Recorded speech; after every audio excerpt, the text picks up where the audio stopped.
الحمد للہ رب العالمین والعاقبۃ للمتقین والصلاۃ والسلام علی سید الانبیاء والمرسلین وعلی آلہ واصحابہ الطیبین الطاہرین اما بعد فاعوذ باللہ من الشیطان الرجیم بسم اللہ الرحمن الرحیم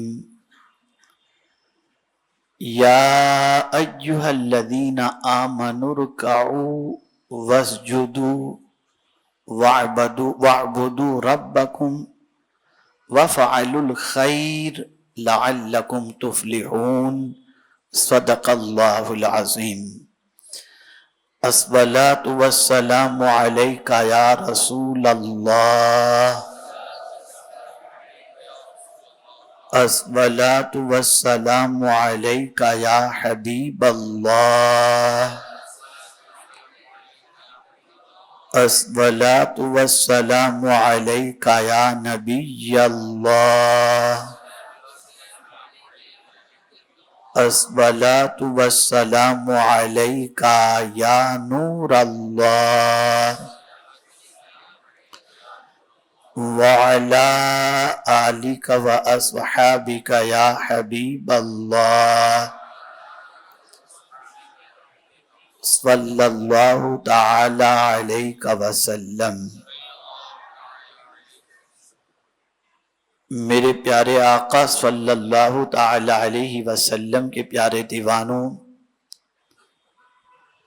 آج کی گفتگو کا موضوع کامیاب زندگی کا قرآنی تصور۔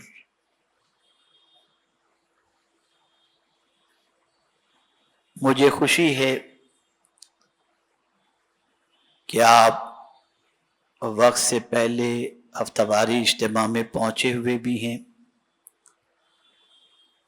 اور دل جمعی کے ساتھ گفتگو کو سننے کے لیے بھی تیار ہیں۔ میں چاہتا ہوں کہ سب سے پہلے ایک حدیث مبارکہ آپ کی سماعتوں کے حوالے کروں اور اس حدیث پر اللہ رب العزت جل جلالہ آپ کو مجھ کو عمل کرنے کی سب کو توفیق عطا فرمائے۔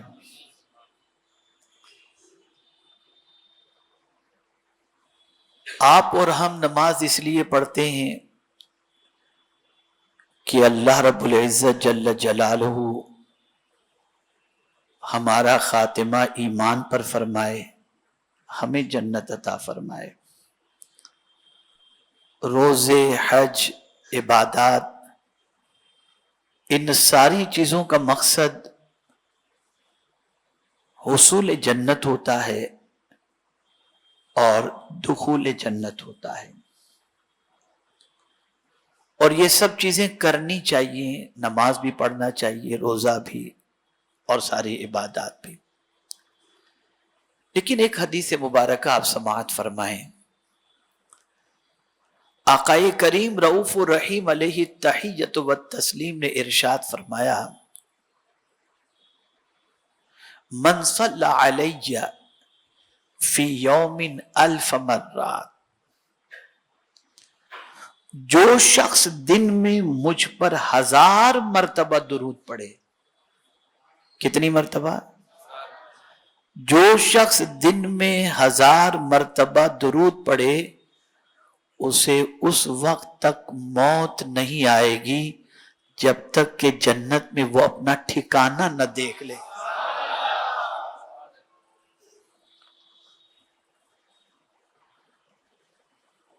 اس سے مراد یہ نہیں ہے کہ آپ ایک ساتھ بیٹھ کر کے 1000 مرتبہ پڑھیں، آپ کا دن میں 1000 مرتبہ درود پڑھنا کتنا ٹائم لگے گا؟ الصلاۃ والسلام علیک یا رسول اللہ، یہ بھی درود شریف ہے، اور اس درود شریف کی ایک تسبیح کو پڑھنے کے اندر میکزیمم 5 سے 7 منٹ لگتے ہیں۔ آپ نے اگر اپنا یہ معمول بنا لیا، جب وقت ملا ایک تسبیح پڑھ لی، جب وقت ملا ایک تسبیح پڑھ لی، اس طریقے سے 1000 مرتبہ اگر آپ نے درود شریف ایک دن میں پڑھ لیا، تو انسانوں میں جو سب سے سچے ہیں، اس سچے رسول نے یہ بات کہی ہے، اور سرکار سچ کے علاوہ کچھ فرماتے ہی نہیں ہیں۔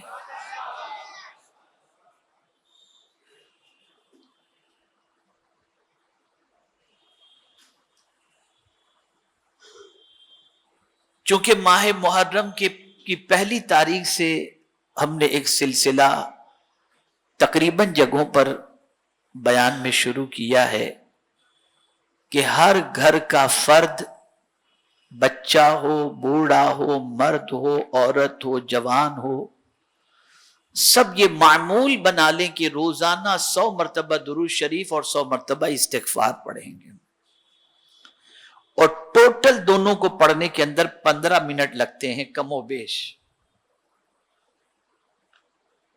لیکن فائدہ کیا ہوگا؟ اللہ کے عذاب سے یہ دونوں چیزیں امان عطا کرتی ہیں، اتنی پاورفل چیزیں۔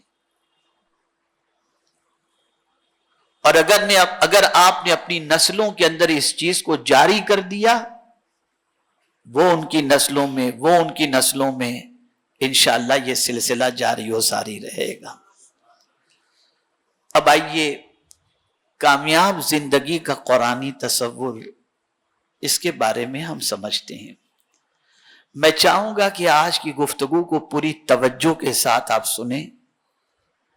اکثر تو آپ سنتے ہی ہیں، لیکن بچوں سے میں گزارش کروں گا کہ وہ بیچ میں سے اٹھ کر کے بھی نہ جائیں، اور دروازے کے پاس جو لوگ موجود ہیں وہ بچوں کو اندر آنے بھی نہ دیں، اور جو محفل میں بیٹھے ہوئے دور دراز بچے، وہ نہ اٹھیں نہ ادھر ادھر جائیں، اور بیٹھ کر کے گفتگو کو اچھی طریقے سے سماعت فرمائیں۔ کامیاب،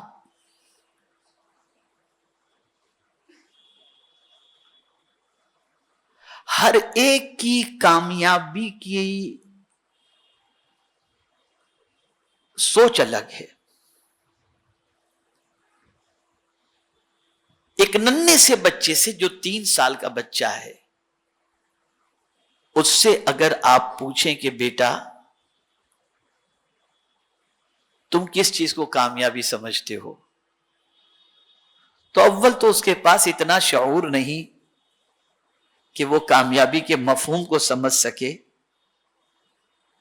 لیکن کامیابی اس کو کہتے ہیں کہ مقصد پورا ہو جائے، مطلب آپ کامیاب ہو۔ توجہ چاہوں گا، کامیابی کس کو کہتے ہیں؟ بولیے۔ مقصد آپ کا پورا ہو جائے، آپ کامیاب ہو گئے۔ ٹھیک ہے نا؟ اس کو اچھی طرح ذہن میں رکھیں۔ ایک ننھا سا بچہ اپنے کو کامیاب کب سمجھتا ہے؟ جب اس بچے کے سامنے آپ کھلونے رکھ دیں، یا وہ کھلونے کا تقاضا کرے، آپ لا کر اسے کھلونا پیش کر دیں، تو اس کے چہرے پر مسکراہٹ بھی جاری ہو جائے گی، اور وہ کھلونا لے کر کے دوستوں کو بھی بتائے گا اور ناچے گا، کودے گا، گویا اس بچے کو کامیابی نصیب ہو گئی۔ یہ ہوئی بچے کی کامیابی۔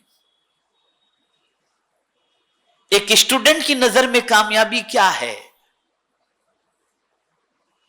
تو اسٹوڈنٹ کی نظر کے اندر کامیابی یہ ہے کہ وہ امتحانات کے اندر اعلی نمبروں سے پاس ہو جائے، تو وہ سمجھتا ہے کہ میں کامیاب ہو گیا۔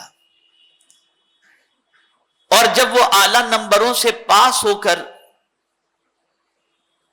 اپنا سرٹیفکیٹ، اپنی مارک شیٹ لوگوں کو دکھاتا ہے، تو یہ اس کے ذہن میں کامیابی کا جو تصور تھا، اس کامیابی کے تصور کا اظہار وہ اس طریقے سے کرتا نظر آتا ہے۔ کسی کے پاس بڑی ڈگری موجود ہے، اور اس کے بعد وہ جاب کی تلاش میں نکلتا ہے یا جاب اس کا مقصد ہوتا ہے اچھی جاب، اور اسے جاب مل جاتی ہے، تو اس پروفیشنل، اس ایجوکیٹڈ کے لیے یہ جاب جو ہے مل جانا، یہ ہوئی کامیابی۔ اب درجہ بدرجہ دیکھتے جائیے، بچپن، اسٹوڈنٹ، جاب، اب آئیے شادی کی زندگی کو دیکھ لیجئے۔ جہاں کمانا اس نے شروع کیا، عمر تھوڑی سی بڑھنے لگی، شعور بیدار ہوا، لائف پارٹنر کی ضرورت محسوس ہوئی، اس کے بعد اس نے اچھی لڑکی اسے مل گئی اور اس کی شادی ہو گئی، وہ سمجھتا ہے میں کامیاب ہو گیا۔ شادی کے بعد بچے گھر کے اندر پیدا ہو گئے، وہ اپنے آپ کو کامیاب سمجھنے لگا، اور پھر اس کے بعد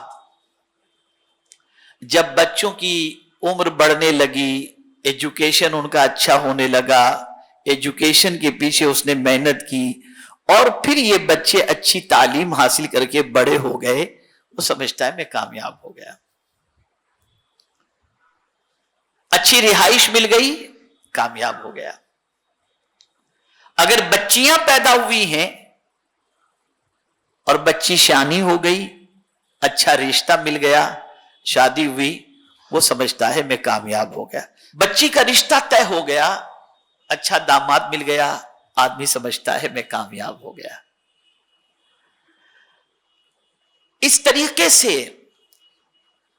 اس کی خواہشیں بڑھتی جا رہی ہیں، بچپن سے خواہشیں پوری ہو رہی ہیں، کامیاب تصور کر رہا ہے، پھر اس کے بعد مجھے اچھا بنگلہ مل جائے تو میں کامیاب، میرے پاس اچھی سواری ہو تو میں کامیاب، میرے پاس جو ہے وہ لائف اسٹائل میری اچھی، وہ لیونگ اسٹینڈرڈ اچھا ہو، لیوش لائف اگر مجھے مل گئی تو میں کامیاب، میرے بنگلے، میرے خدام، میرے نوکر چاکر اتنے ہوں، آگے پیچھے ہوں، میرے مالز ہوں، دنیا کے اندر میرا کاروبار پھیلا ہوا ہو تو میں کامیاب۔ یہ ہوتا ہے نا؟ مجھے جواب دیجئے، میں سمجھوں کہ میں جو سمجھانا چاہ رہا ہوں آپ سمجھ رہے ہیں، یہی ہوتا ہے نا؟ اور یہی وجہ ہے، اب میں جو نقطہ عرض کرنے جا رہا ہوں، یہی وجہ ہے کہ غریب آدمی کسی بنگلے والے کو دیکھتا ہے اور اس کی عالیشان کار کو دیکھتا ہے، دروازہ کھولنے والے خدام کو دیکھتا ہے تو کہتا ہے کتنی اچھی زندگی ہے یار، کتنی کامیاب، اس کو تو کوئی ٹینشن ہی نہیں ہے۔ کہتا یہ نہیں کہتا؟ بھئی آپ اگر سیلنگ سے جانے کے لیے نکلیں اور حاجی علی کراس کر کے جب اس راستے پر جائیں تو کنارے پر جتنے بھی بنگلے آپ کو نظر آئیں گے اس کو حسرت بھری نگاہوں سے دیکھیں گے، کیسے رہتے ہوں گے، تازی فریش ایئر، کتنی لیوش لائف ہے ان لوگوں کی، یہ فیلنگ ہوتی ہے۔ یہ کامیابی کا تصور۔ آہستہ آہستہ آپ کو جو چیزوں سے محبت تھی، توجہ چاہوں گا، جو چیزوں سے محبت تھی، جو دنیا سے محبت تھی، دنیا کے مال و زر سے محبت تھی، بنگلوں سے محبت تھی، کار سے محبت تھی، آسائش کے سامان سے محبت تھی، اب آپ کی عمر ڈھلنے لگی، سفیدی آ گئی، ہاتھ پیر کے اندر کمزوریاں پیدا ہو گئیں، تو اب ان چیزوں سے نفرت شروع ہو گئی، اب یہ چیزیں اچھی نہیں لگتی، پھر گلٹی فیل ہوتی ہے، یار میں نے اس کو دھوکہ دے کے کمایا ہے، میں نے غلط کیا، میں نے چیٹنگ کر کے کمایا ہے، میں نے غلط کیا، پھر وہ احساس ضمیر کے اندر۔ اب وہ شخص کیا کہتا ہے؟ اب پورا کامیابی کا تصور چینج ہو گیا، بچے کے لیے کھلونا کامیاب، اسٹوڈنٹ کے لیے ریزلٹ کامیاب، اور پڑھے لکھے کے لیے، ایجوکیٹڈ کے لیے جاب کامیاب، شادی کے لیے بیوی مل جائے تو کامیاب، اولاد ہو جائے تو کامیاب، پھر بنگلو ہو جائے تو کامیاب، پھر گاڑی ہو جائے تو کامیاب۔ یہ ساری چیزوں کو انسان کامیابی کی طرف، کامیابی کا تصور، کامیابی اس کو سمجھتا ہے کہ انہی ساری چیزوں کے مل جانے پر کامیابی ہے، لیکن جب بڑا ہوتا ہے تو اب وہ یہ نہیں کہتا جس کے پاس بنگلہ ہو وہ کامیاب، جس کے پاس گاڑی ہو وہ کامیاب۔ اب وہ ہر ایک سے یہ دعا نہیں کراتا کہ آپ دعا کرو اللہ مجھے بنگلہ یا گاڑی عطا فرمائے، اب وہ دعا کراتا ہے کہ حضرت یہ دعا کریں میرا خاتمہ ایمان پر ہو جائے. یعنی اب وہ کامیاب جو یہ سمجھ لے کہ میرا خاتمہ ایمان پر ہوا، اب اس کے نزدیک ایمان کی اہمیت سمجھ میں آ گئی کہ سب کچھ ہوتے ہوئے میں کامیاب نہیں، میں تو کامیاب اس وقت ہو جاؤں گا جب خاتمہ میرا ایمان پر ہو جائے. اس وقت ایمان کی اہمیت سمجھ میں آتی ہے، اس وقت ایمان کا مقام سمجھ میں آتا ہے. اور پوری زندگی بے ایمانی اور چیٹنگ کر کے جو دنیا جمع کی، اس دنیا سے پھر نفرت پیدا ہو جاتی ہے اور انسان یہ تصور کرنے لگتا ہے یہ سب بے وفا ہے. خدا کی قسم میں آپ کو کیا بتاؤں، یہ پوری دنیا بے وفا ہے. آپ نے پوری زندگی محنت کر کے بنگلو بنا لیے، گاڑی بنا لی، سب کچھ آپ نے بنا لیا، جسم سے روح کا رشتہ ٹوٹا نا، یہ کہہ دے گی بھیا اب تیرا میرا کوئی تعلق نہیں. بنگلہ بھی کہہ دے گا تیرا میرا کوئی تعلق نہیں، کار کہہ دے گی تیرا میرا کوئی تعلق نہیں. حد تو یہ ہے کہ شادی شدہ تھے، عدت گزرنے کے بعد بیوی کو بھی اگر کوئی اچھا رشتہ مل گیا تو بیوی بھی دوسرے سے شادی کر کے پہلے. یہ دنیا بے وفا ہے. اور اسی لیے حضور صلی اللہ علیہ وسلم نے فرمایا جب سے اللہ نے دنیا پیدا کی ہے تب سے ایک بار بھی اس دنیا پر اللہ نے رحمت کی نظر نہیں فرمائی. یہ دنیا، اور اسی دنیا کو سنوارنے کے لیے انسان اپنی آخرت کو برباد کرتا ہے. یہ ایک مختصر سی تمہیدی گفتگو تھی آپ کو سمجھانے کے لیے کہ جو چیز عمر کے آخری حصے میں آپ کو کامیابی کی نظر آتی ہے نا، اسی چیز کو آج سے اپنی کامیابی کا سبب سمجھ لو.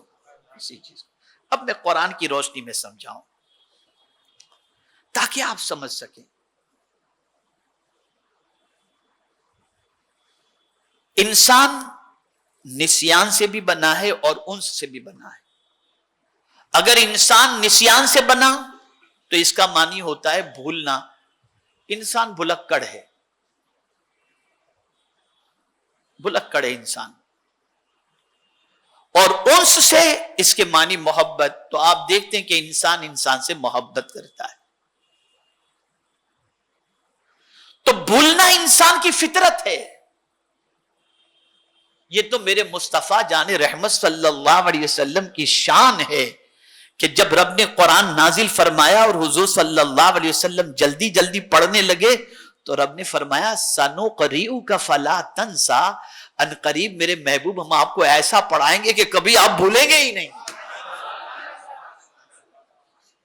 اور ان کی یادداشت کا عالم یہ ہے مصطفیٰ جان رحمت صلی اللہ علیہ وسلم کی کہ کیا کہنا. اعلیٰ حضرت عظیم البرکت امام عشق و محبت کہتے ہیں جو نہ بھولا ہم غریبوں کو رضا، یاد اس کی اپنی عادت کیجیے. ہمیں کہیں نہیں بھولے. پیدا ہوئے تو ہمیں یاد رکھا، وصال کے وقت ہمیں یاد رکھا، معراج میں ہمیں یاد رکھا، اور محشر میں بھی ہمیں ہی یاد رکھیں گے، ہمیں ہی یاد رکھیں. تو انسان ہے بھلکڑ، کام میں مصروف ہو گیا، بھول گیا. بیوی بچوں سے بات کرنے میں لگ گیا، بھول گیا. دوستوں اور یاروں کے ساتھ کہیں چل پڑا تو بھول گیا. نماز کا وقت نکل گیا، بھول گیا. تو مولا نے ایک نظام عطا فرما دیا کہ تو بھلکڑ ہے لیکن میں تجھے کامیاب دیکھنا چاہتا ہوں. یہ رب کی رحمت دیکھیے آپ. تو بھلکڑ ہے، بھول جاتا ہے نا، میں تجھے کامیاب دیکھنا چاہتا ہوں.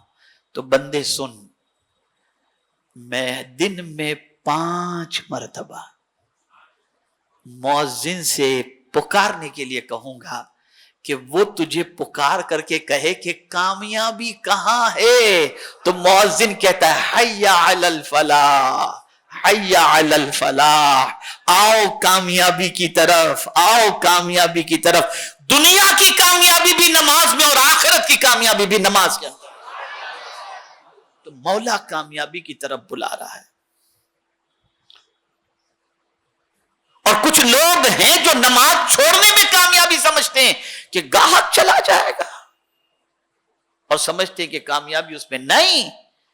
جس نے پیدا کیا وہ جانتا ہے کہ تمہاری کامیابی کس میں ہے، وہ جانتا ہے۔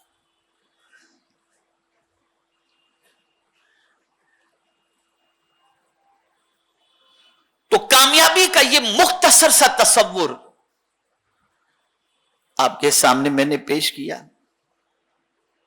اب میں قرآنی آیات سے کامیابی کے بعض اسباب جس کی وجہ سے اللہ نے جن کو اختیار کرنے والے کو اللہ نے کامیاب بتایا اور کامیاب فرمایا۔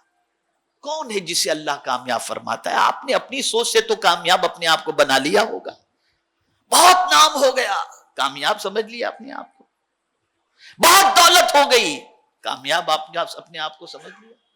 کامیاب اپنے آپ کے سمجھنے سے نہیں ہوتا، جسے خدا، اس کے رسول اور قرآن کامیاب کہے، حقیقت میں وہی کامیاب ہے، اسے سمجھ لو۔ اب آئیے سمجھتے ہیں۔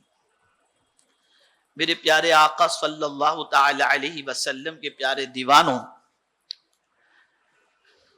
جس آیت کی تلاوت کا میں نے شرف حاصل کیا، پہلے اس کی طرف چلتے ہیں۔ ایمان والوں سے اللہ نے خطاب فرمایا، یا ایھا الذین آمنو، اے ایمان والو، ارکعوا، یا ایھا الذین آمنوا ارکعوا واسجدوا واعبدوا ربکم وافعلوا الخیر لعلکم تفلحون۔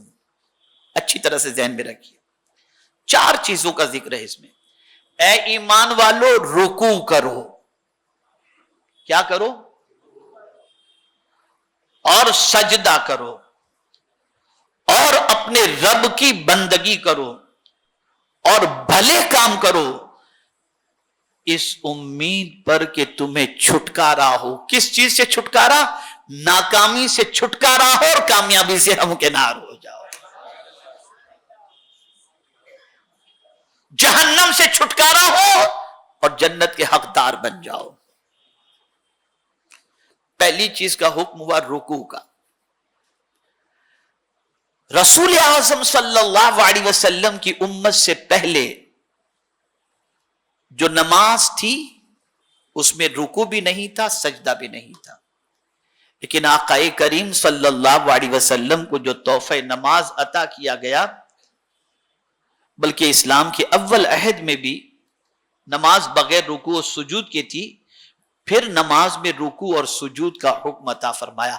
اب رکوع اور سجود کو سمجھو، اللہ ہم سب کو ایسی صحت دے کہ ہم اچھی طرح سے رکوع بھی کر سکیں، اچھی طرح سے سجود بھی کر سکیں۔ بس اوقات انسان مجبوری کے اندر نہیں کر پاتا ہے تو شریعت نے اس کی اجازت دی ہے، لیکن ہمیں دعا کرنی چاہیے کہ اللہ ہمیں توفیق دے، ہماری بیماری کو دور فرمائے تاکہ ہم اچھی طریقے سے رکوع اور سجود کر سکیں۔ آخر رکوع اور سجود کا ذکر کیوں فرمایا؟ غور سے سنو۔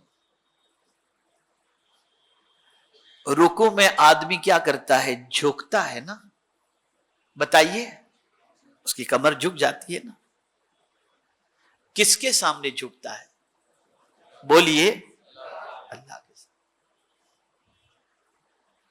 اور میرے مولا کی شان یہ ہے کہ جو اس کے سامنے جھکتا ہے اسے کسی کے سامنے وہ جھکنے ہی نہیں دیتا۔ اسی لیے کہنے والے نے کہا، یہ ایک سجدہ جسے تو گراں سمجھتا ہے، 1000 سجدوں سے دیتے آدمی کو نجات، 1000 سجدوں سے دیتا ہے آدمی کو نجات۔ یہ در در کی ٹھوکریں کھانے کی وجہ سب سے بڑی یہ ہے کہ اس کی بارگاہ میں جھکنے کے لیے ہم تیار نہیں۔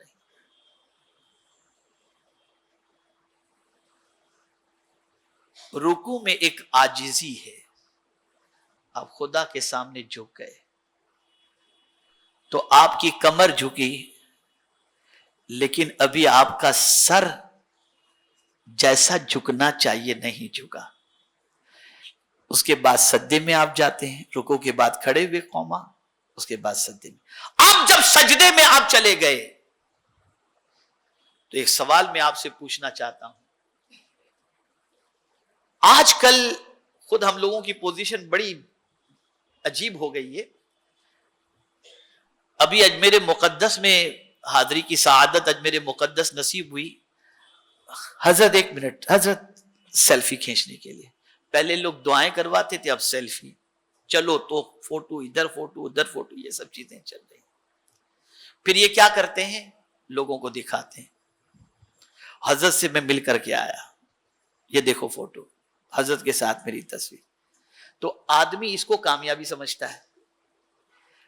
بڑے سے قریب ہو جانا, توجہ چاہوں گا, میں آج آپ کے دل و دماغ کو درست کرنا چاہتا ہوں. کسی بڑے سے, پاپولر سے, سیلیبریٹی سے قریب ہو جانا, انسان اس کو کامیابی تصور کرتا ہے. کرتا ہے یا نہیں؟ بولیے نا, کرتا ہے نا. اللہ سے بڑا کوئی ہے؟ ہے اللہ سے بڑا کوئی؟ جواب دیجئے نا بھائی, نہیں ہے نا. تو مولا فرماتا ہے بندے تو سجدے میں جا, مجھ سے قریب ہو جائے گا. تو رب نے فرمایا اگر تو کامیابی چاہتا ہے تو سجدے میں چلا جا, اور اس سے بڑی کامیابی تیرے لیے کیا ہوگی کہ میرا قرب تجھے نصیب ہو جائے گا. ہمارے یہاں تو جذبہ ہی نہیں اس سے قریب ہونے کا. جذبہ ہو تب یہ کرے نا بندہ, تب کرے گا نا.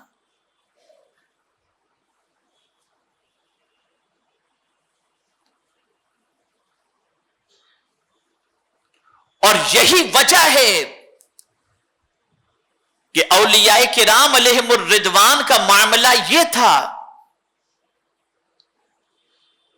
جیسا کہ غوث پاک رضی اللہ تعالیٰ عنہ کے بارے میں ملتا ہے کہ عشاء کے وضو سے فجر کی نماز ادا کرتے اور پوری رات عبادت و ریاضت میں گزارتے, اس لیے کہ وہ چاہتے تھے ہمیں مخلوق سے کیا کرنا, ہم تو خالق سے قریب ہونا چاہتے ہیں, سجدہ کر کے خالق سے قریب.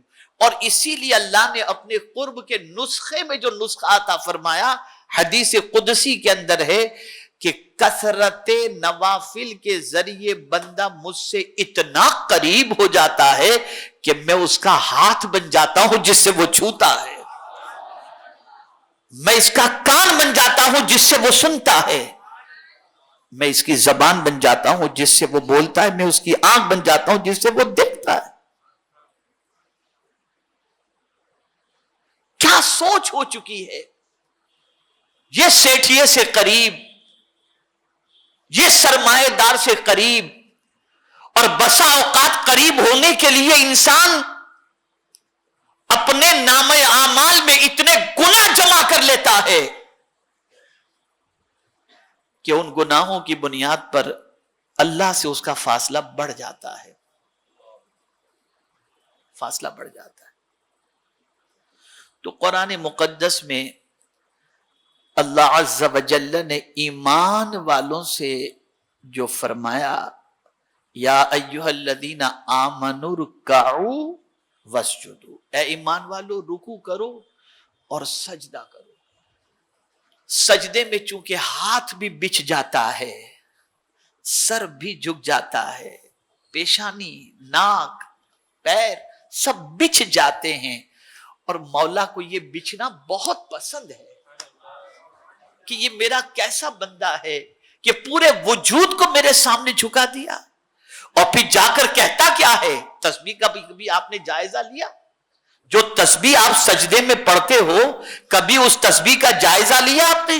سبحان ربی الاعلی, پاک ہے وہ میرا رب جو سب سے بلند و بالا ہے. آپ یہ اعلان کر کے بتا دیتے ہو مولا ہم جھک کر بتا رہے ہیں کہ تو ہی بڑا ہے, تیرے سامنے ہم نے سر جھکا دیا. پھر میرا مولا اس بندے کو اٹھاتا ہے, اور اتنا اٹھاتا ہے, اتنا اٹھاتا ہے کہ پھر اس کی بلندی پر لوگ رشک کرتے نظر آتے ہیں. یہ ہے سچ. میں اگر صرف سجدے ہی پر گفتگو کروں تو وقت کافی چلا جائے گا، لیکن میں بہت آیات ہیں کامیابی کے سلسلے میں، لیکن آج صرف اسی ایک آیت پر۔ اس کے بعد رب نے فرمایا وَاعْبُدُوا رَبَّكُمْ، اپنے رب کی بندگی کرو۔ بندگی، ایک پتے کی بات بتاؤں، سننا چاہیں گے آپ؟ بہت پتے کی، ایمان تازہ ہوگا آپ کا انشاءاللہ۔ ساری کائنات کا پیدا کرنے والا کون؟ بولیے، اللہ۔ چاند کتنا خوبصورت، گارڈن کتنا خوبصورت، زمین کتنی اچھی، سب چیزیں، آب و ہوا، دریا، سمندر، سب کتنا اچھا، سب کو اللہ نے پیدا کیا۔ لیکن ہر مخلوق کا معاملہ کیا ہے معلوم ہے؟ تسبیح کرتی ہے۔ کیا کرتی ہے؟ وَإِن مِّن شَيْءٍ إِلَّا يُسَبِّحُ بِحَمْدِهِ، اللہ خالق کل شیء، ہر چیز کا پیدا کرنے والا اللہ ہے۔ وَإِن مِّن شَيْءٍ إِلَّا يُسَبِّحُ بِحَمْدِهِ، اور ہر چیز اللہ کی تسبیح اور حمد کرتی ہے۔ ساری مخلوق کا پیدا کرنے والا اللہ، لیکن جب اسے بندگی کروانی ہوئی نا کہ میری بندگی کریں، تو اس کے لیے فرمایا وَمَا خَلَقْتُ الْجِنَّ وَالْإِنسَ إِلَّا لِيَعْبُدُونَ۔ اپنی بندگی کے لیے اگر کسی کو چنا ہے تو اللہ نے اپنے بندوں کو یعنی انسان کو چنا اور جنوں کو چنا ہے۔ فرمایا وَاعْبُدُوا رَبَّكُمْ، اپنے رب کی بندگی کرو۔ ایک بات بتاؤں، علامہ ہونا یا بڑے بڑے القاب کا مل جانا یہ اتنی اہمیت نہیں رکھتا۔ Doctor, professor, engineer, lawyer, barrister, prime minister, minister, جو بھی عہدے مل جائیں، کوئی بڑا، سب سے بڑا عہدہ کیا ہے معلوم ہے؟ بندہ ہونا۔ کیا ہونا؟ بندہ ہونا۔ اور اگر یہ بہت بڑا عہدہ نہ ہوتا تو سرکار صلی اللہ علیہ وسلم اس بلندی پر گئے تھے، اب اس بلندی پر قیامت تک کوئی پہنچ ہی نہیں سکتا۔ جب قاب قوسین پہنچے حضور صلی اللہ علیہ وسلم تو رب نے فرمایا میرے محبوب قاب قوسین یا اس سے بھی قریب، تو رب نے فرمایا میرے محبوب آج کس لقب سے تمہیں پکاروں؟ تو کیا فرمایا، کیا عرض کیا حضور نے؟ کہا مولا اتنا ہی کافی ہے کہ تو مجھے اپنا بندہ کہہ دے۔ تو یہ ادا اتنی پسند آئی کہ سفر معراج کے سلسلے میں جب ذکر آیا قرآن میں تو یہی آیا سبحان الذی اسری بعبدہ، بے رسول ہی نہیں، بے نبی ہی نہیں، بے عبد ہی آیا اور بتا دیا کہ یہ عبد ہونا، اس کا بندہ ہونا، یہ کمال کی بات ہے۔ اب آپ سوچیں گے ہم تو بندے ہیں اللہ کے، میں کہتا ہوں کہاں ہو؟ ہم سب ڈھونڈیں خود کو کس کے بندے ہیں؟ ہم زبان سے تو کہتے ہیں اللہ کے بندے۔ رب نے فرمایا وَاعْبُدُوا رَبَّكُمْ، اپنے رب کی بندگی کرو، عبادت کرو۔ کیا ہم اپنے رب کی عبادت کرتے ہیں؟ اب آئیے سمجھیں بندہ کس کو کہتے ہیں؟ بندہ کہتے ہیں غلام کو۔ کس کو کہتے ہیں؟ اب غلام کس کو کہتے ہیں؟ غلام اس کو کہتے ہیں جس کی اپنی کوئی مرضی ہوتی ہی نہیں ہے، ہوتی ہی نہیں۔ غالباً حضرت ابراہیم ابن ادہم رحمت اللہ تعالی علیہ کا واقعہ ذہن سے نام اس وقت نکل رہا ہے یا شاید انہی کا۔ ان کا ایک غلام تھا، وہ اپنے غلام سے پوچھتے ہیں کیا کھائے گا؟ تو غلام کہتا ہے جو آپ کھلا دیں۔ پھر پوچھتے ہیں کیا پہنے گا؟ کہا جو آپ پہنا دیں۔ پھر پوچھتے ہیں کیا پیے گا؟ کہا جو آپ پلا دیں۔ کہاں سوئے گا؟ جہاں آپ سلا دیں۔ رونے لگے، حضرت ابراہیم ابن ادہم رونے لگے۔ اس نے کہا حضور معذرت چاہتا ہوں، دل اگر ٹوٹا ہو تو۔ کہا نہیں، دل نہیں ٹوٹا تو نے آج راز کھول دیا.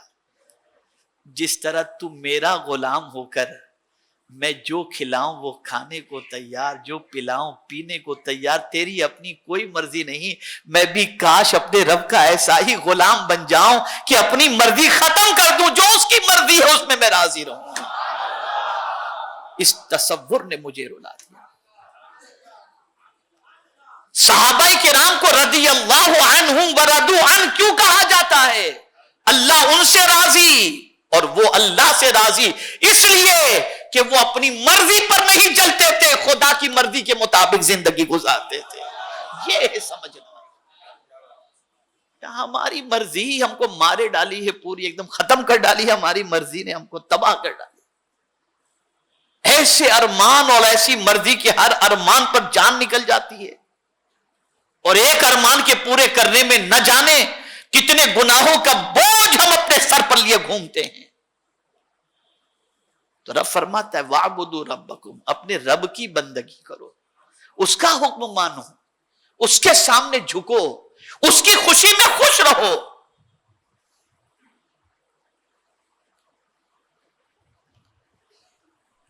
یہی موضوع بڑا تفصیلی ہے, لیکن اور مزید آگے جانے کی بجائے اب چوتھی چیز کی طرف آتا ہوں. وَفَعَلُ الْخَيْرِ, اللہ نے فرمایا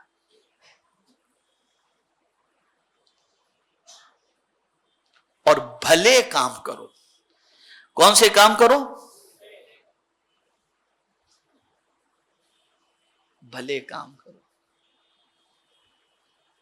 ذرا دیکھیں کون سا کام ہم آج دنیا میں کر رہے ہیں. کتنے کام مسلمان بھلے کر رہے ہیں, ذرا سوسائٹی میں دیکھ لیجئے آپ. کتنے کام مسلمان بھلے کر رہے ہیں. الا ماشاء اللہ,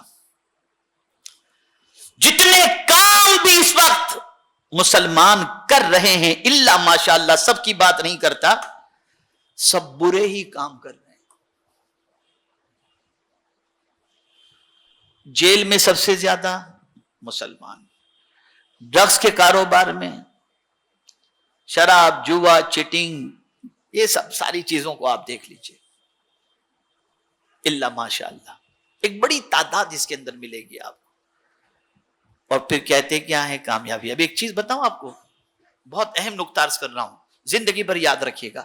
بہت سارے حرام کاروبار کرنے والے یا لوگوں کا پیسہ کھا جانے والے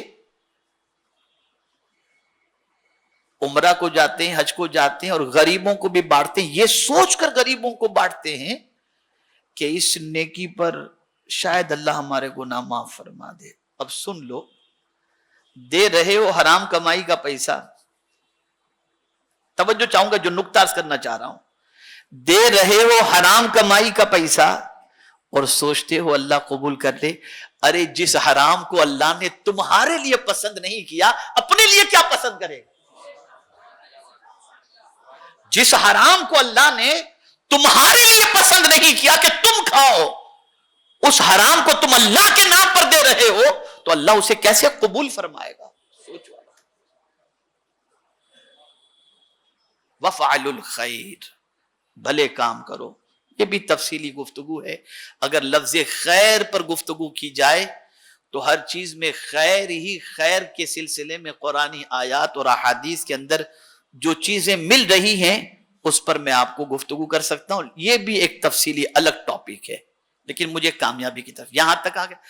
اب ایمان والوں سے سمجھنا ہے, رکوع کرو, سجدہ کرو, بھلے کام کرو اور رب کی بندگی کرو, تو اب تمہیں کیا ملے گا؟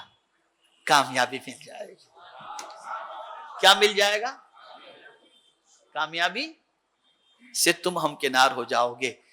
اولیاء اللہ کے پاس ٹاٹ کا لباس ہوتا, لیکن بادشاہ وقت ہاتھ پھیلائے کھڑا ہوتا تھا اور بتاتے تھے وہ کہ کامیاب تو نہیں, کامیاب ہم ہیں. ایک اور نکتہ عرض کر دوں, ذہن میں بٹھا لینا. دہلی چلے جائیے, مغل بادشاہوں کی قبروں پر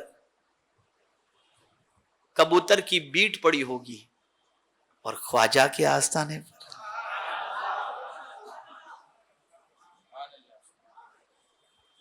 آج وہاں جھاڑو لگانے پر کوئی فخر محسوس نہیں کرتا، اور خواجہ کی چوکھٹ کی اگر خاک مل جائے تو آدمی اسے اپنی معراج تصور کرتا۔ بتاؤ کامیاب کون ہے؟